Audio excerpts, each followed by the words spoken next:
Good day, kids! Welcome to another day of fun and learning. I'm Sir Michael, your online teacher in English 2. Today, we will be identifying the English equivalent of words in mother tongue or in Filipino. Let us start our lesson for today by identifying the English equivalent of the days of the week in mother tongue or in Filipino. In column A are the days of the week in mother tongue or in Filipino. Let's tell their English equivalent. First word, linggo. Choose the English equivalent in column B. Very good. Linggo in English is Sunday. Next word, lunes. Choose the English equivalent in column B. Very good. The answer is Monday. Next word, martes. Choose the English equivalent in column B. Very good. The answer is Tuesday. Next word, miércoles. Choose the English equivalent in column B. Good job! The English equivalent of the word miércoles is Wednesday. Next word, Huebes. Choose the English equivalent in column B. Very good. The answer is Thursday. Next word, Viernes. Choose the English equivalent in column B. Very good. The answer is Friday. Next word, Sabado. Choose the English equivalent in column B. Very good. The English equivalent of the word Sabado is Saturday. Very good, kids. Again, linggo is for Sunday, lunes is for Monday, martes is for Tuesday, miércoles is for Wednesday, jueves is for Thursday, viernes is for Friday, and Sabado is for Saturday. For our second activity, I will be showing you pictures on the screen. You are going to tell what the picture means in Filipino. And after that, you are going to tell me their English equivalent. Like for example, this is the picture. In Filipino, the picture means malungkot. And the English equivalent of malungkot is sad. I hope you already know what to do, so let's begin. This is picture number 1. Look at the picture closely. In Filipino, it means very good, masaya. The picture in Filipino is masaya. Now, let's identify the English equivalent of the word masaya. Choose among the choices on the screen. Very good. Masaya in English is happy. Next picture. Again, look at the picture closely. In Filipino, it means very good, takot. Now, let's identify the English equivalent of the word takot. Choose among the choices on the screen. Very good. Takot in English is afraid. Next picture. In Filipino, it means brilliant.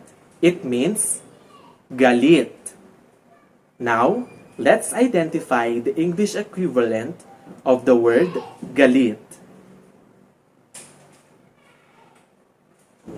Very good. Galit in English is angry.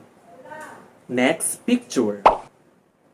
Again, look at the picture closely. In Filipino, it means very good, nalilito. Now, let's identify the English equivalent of the word nalilito. Choose among the choices on the screen. Very good. Nalilito in English is confused. Last picture. Look at the picture closely. In Filipino, the picture means very good, nahihiya. Now, let's identify the English equivalent of the word nahihiya. Choose among the choices on the screen. Very good. Nahihiya means shy. Good job, kids. Again, masaya in English is happy. Takot in English is afraid. Galit in English is angry. Nalilito in English is confused. And nahihiya in English is shy. For our third activity, we are going to identify the English equivalent of Filipino words or phrases. Here in our first column are Filipino words or phrases, while in the second column are the English equivalent of the words in the first column. What you are going to do is to use a line to connect the word from the first column to its equivalent in the second column. So let's start. The phrase, kain na tayo, in English is very good. In English, it is let's eat. Next word, ingat.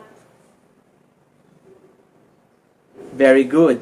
It means take care. Next word, mabuhay. Very good. In English, it is welcome. Next, sandali lang. In English, it means just a moment. And last phrase, halika dito. And last phrase, halika dito. Its English equivalent is very good. Halika dito is come here. Again, kids, kain na tayo in English is let's eat. Ingat in English is take care. Mabuhay in English is welcome. Sandali lang in English is just a moment. Halika dito in English is come here.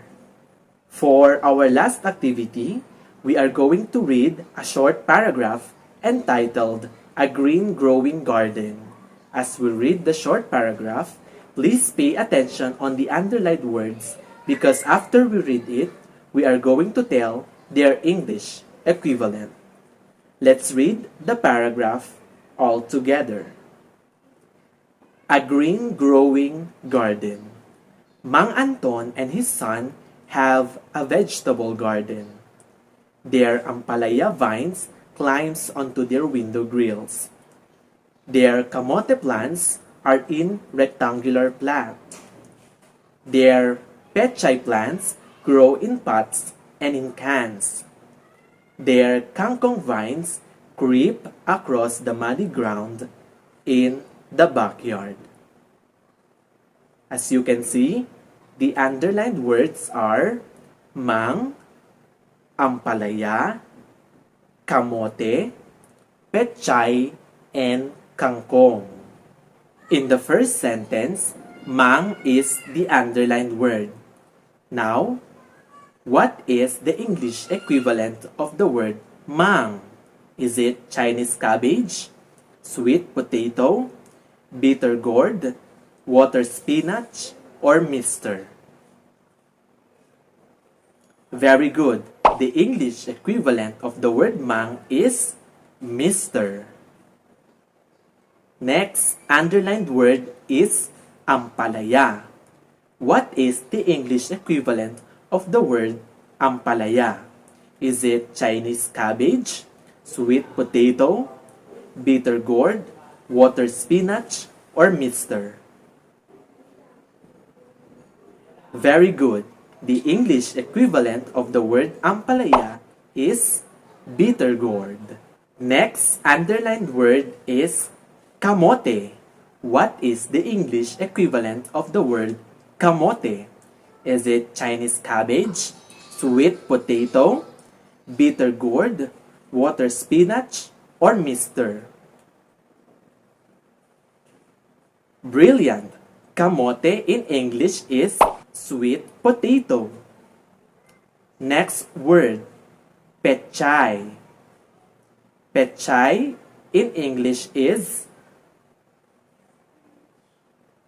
very good, Chinese cabbage. And the last underlined word is kangkong. What is the English equivalent of the word kangkong? Is it Chinese cabbage, sweet potato, bitter gourd, water spinach, or mister? Very good. The answer is water spinach. Again, mang in English is mister. Ampalaya in English is bitter gourd. Kamote in English is sweet potato. Pechay in English is Chinese cabbage. And kangkong in English is water spinach. Remember kids, that Tagalog is the mother tongue for most children in Calabarzon. This serves as their first language. The English language serves as our second language. Thank you for watching and I hope you learned something today. See you in our next video. I am Sir Michael. Handang isip, handa bukas.